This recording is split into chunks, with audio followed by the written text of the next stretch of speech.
What is going on, everyone? Sam here from Lake Pro Tackle. I hope you are ready. Buckle up. We are going to be talking about the brand new Abu Garcia Revo Voltic. This comes in two different models, the X and the SX. The X starts at $199.95 and the SX comes in at $249.95. Now, where does this stack up against the monstrous Shimano DC systems? You know, the DC4 system in the SLX and the Corrado, and then the IDC5 system in the Metanium. We're going to be comparing it against that. We're also going to be telling you my thoughts on fishing the reel, skipping with the reel, on the water performance, and how's it stack up, and is it worth the money? So stay tuned, guys. We're going to get through some boring stuff like the specs and everything, but first I want to let y'all know we currently have a fundraiser going on for the family of Nick Lombardi, local angler and humongous supporter of Lake Pro Tackle. Guys, Nick was incredible. He was ultra positive all the time, always willing to learn, always stopping in. Every event we went to, he would show up with his family, guys. Waco, WeCast, new product showcases, stuff like that. And we want to do our part in helping his family out as they go through this transitional time period. So guys, do me a huge favor. Raffle tickets are $5. Donate as little or as much as you want. And we've got some amazing prizes as well, with more on the way each day, guys. Right now, those big ones that everyone seems to want are going to be the Pink Lemonade Metro as well as the Tackle Shack exclusive Metro, each signed respectively by a homeless fisherman and Anthony. We also have a pack of Citizen 6 inches signed by Jared Swafford. We're also raffling off an iScope swim bait rod right before the passing of Nick. Guys, he went on a trip with John Shin and said it was probably the best day of fishing he's ever had with his sons as well.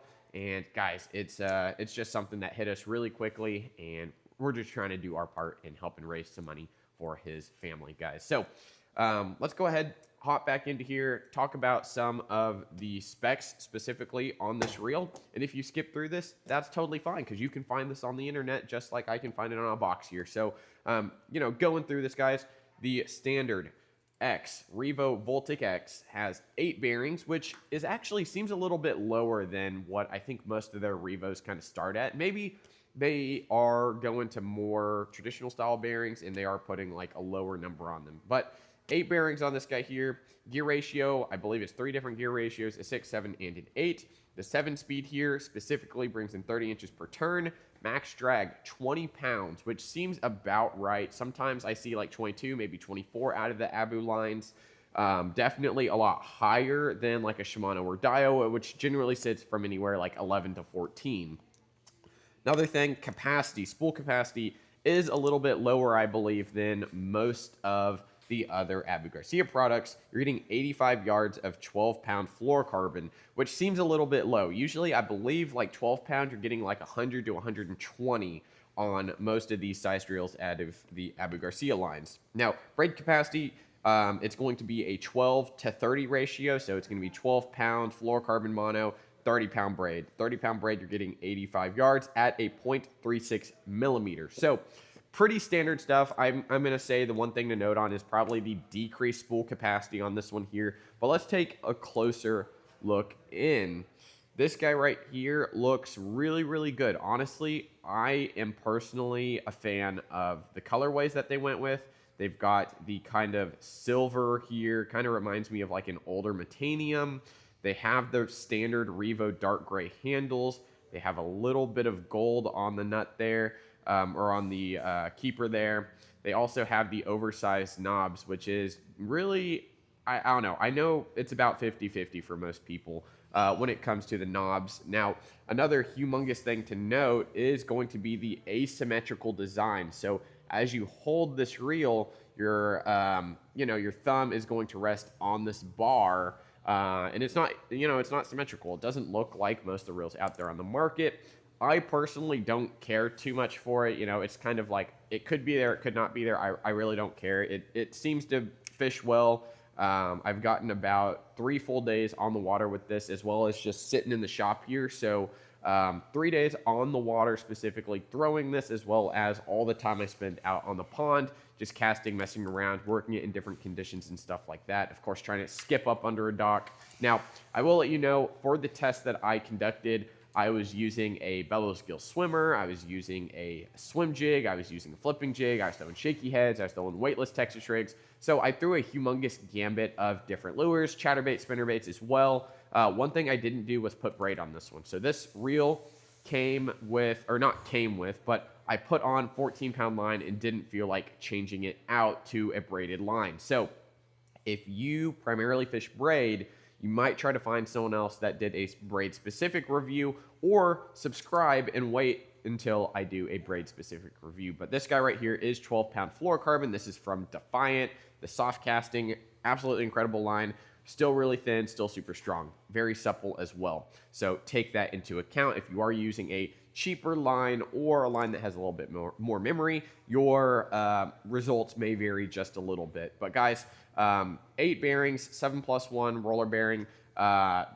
overall standard looking. And one thing that is different than most of your Corrados or your IDC4 systems is you actually have 10 different settings. So one of the newer digital casting or electronic braking systems that came out was the Bates EDC, and that one had a little bit more variance in how you could fine-tune your DC system. Now, it's not quite as advanced as the IDC5 system, which allows you to change the line style as well as the amount of braking that goes into the reel. So the IDC5 system is really a joy for me to go from a fluorocarbon to a nylon to a PE or braided line, as well as a bunch of different settings. I believe it's 6 different settings all in those. So you're realistically getting like 18 to 20 different settings on the Metanium, and then on the Abu Garcia Voltics, you're going to get 10 settings. So no specific line setting, just your tension knob and just your external electronic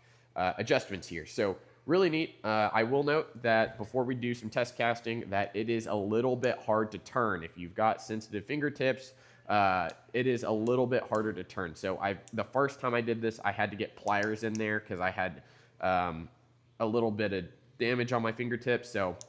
But the way they set it up, it's a little bit hard to do that. And I will say it is glow in the dark because I did night fish with this. So let's go ahead, hop on the pond here, and go check it out. All right, so got a pretty unfiltered day out here. It's kind of windy. I've got fountains and stuff everywhere. I'm just going to give you my initial thoughts while just casting, without any cuts, without any boring stuff. So if you skip around, skip around. But I'm just going to tell you while I cast and, show you some performance on this. There's a lot of things that I like about the reel. There's a couple things that I really don't like. Some of the things I really don't like are going to include how loud the reel is. This reel is very, very loud. Even compared to a Corrado or SLX, it's really loud. The Bates EDC that came out last year was really, really quiet. And I thought the industry was really going to start turning more towards like quieting the DC effect. Maybe the Revo Voltic SX is a little quieter. I'm not sure. The only one I tested again was this X, but it seems like from other videos I've seen from other creators that it is still going to be about the same in terms of just the noise. Now, along with the brake settings that I'm not a humongous fan of, that are really hard to get in there, like I had to use pliers again the first time, it seems like every 2 settings it kind of changes. So, you divide the 10 settings by 2, you're getting around 5 different settings. So like the jump from 6 to 7 is almost like marginal, but the jump from 6 to 8, you can tell a difference. One of the big things also setting this up on the water is, unlike the Metanium, where on the Metanium, you literally don't want that like lure to move unless you like shake the rod. This one here, you're actually able to get a decent amount of speed off of it and set it up like you would a normal bait caster, with it falling just enough to where it isn't backlashing the spool on its own. Now, I will say, if you do that, do not use settings 1, 2, or 3 primarily, unless you know how to thumb the spool. And even then, having it free fall like that, I did backlash a little bit, and it did backlash itself. So one of those things with the brake setting and knowing how to actually cast a reel, it's not idiot proof, guys. Like, I tried to thumb the spool and it still went too fast. that's just part of it. I mean, nothing is perfect out there. Metanium DCs, I've had people backlash Metanium DCs on me. Um, it is what it is. So keep that in mind.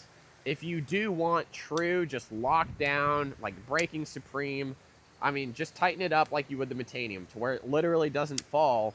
Do the same cast on break setting 3 here, and it got rid of it. So it still allowed me to get really good casting distance, which is one thing that I enjoy, I think, a little more than like the traditional Corrado DC or SLX DC, which they diminish my casting distance a lot. And for this video, side note, I've got a 7-foot medium heavy rod and a 1/2 ounce flipping jig. So just bear in mind that, you know, it is a 1/2 ounce jig. I don't have to add too much effort on through the camera.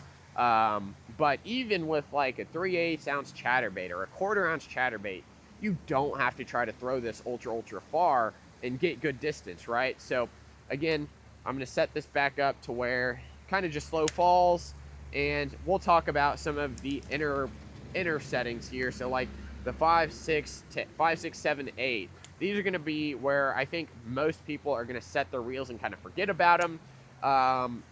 All those settings are solid. You know, like I said, going from like 6 to 7 is pretty marginal difference. Going from like that 5 to 8, you're going to notice a humongous difference, not really in casting distance, but the amount of braking, which is really nice.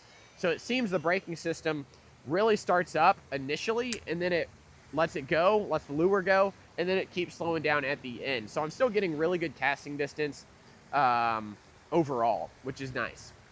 So even with light stuff like a finesse jig or a shaky head, I still got really good casting distance. When it comes to like skipping and pitching, it's all pretty standard. At that point, the brakes really don't make too big of a difference, but I will note that the skipping setting, like if I turn this all the way to 10, you gotta have this locked down. I mean, no matter what, you want to make sure this sucker like barely moves if you're skipping, and it's not dummy proof.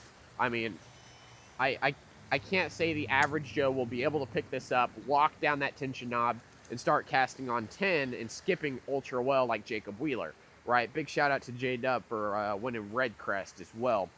Another thing to note, again, ultra smooth, ultra smooth. Not like Daiwa smooth, but I mean, it doesn't feel abrasive when I'm casting in. It feels really good. Now, longevity-wise, I'm not sure yet. I put in a lot of time on this. Hasn't diminished quite yet, but one thing I will note as well, and this is probably important to a lot of you, the overall experience with the reel is probably what most people want to know about. If I were to give it a score out of 10, all things considered, I would probably give this above a 7 out of 10. I would probably put this at like a 7.6 or 7.8 out of 10. It's smooth, it casts great, it's loud, which I'm not going to diminish like too many points because it's loud, but the other piece of that is it's hard to get my finger in there. Like, I don't have fingernails, and I kind of chew my nails sometimes, so for that aspect, I'm going to give it like a 7.8 out of 10. Really solid score, though, honestly. You know, Metanium DC, I would still put that sucker at like a 9 out of 10, just for like comparison. This one, it's a little bit bigger. It's still got an okay spool capacity. You know, the handles, I know a lot of people like them. I know a lot of people don't like them. Not really taking points out for that. All things considered, I'm gonna give it a 7.8 out of 10. Very good caster. We'll see longevity-wise, and I might update my review on it, but that their initial review on the Revo Voltic Revo X Voltic. So very cool, guys. I hope you enjoyed the video, the unfiltered edition. I'll try to do some more of these. You know, if you clicked around, so be it. I'm just blabbering on, talking about a product here. Again, shout out to Abu Garcia for shipping us one of these to try out. Again, not a paid sponsorship. They know I'm going to put a review out and let you know my thoughts. So that is that. I hope you enjoyed the video. Like and subscribe. We'll see you in the next one. See you guys.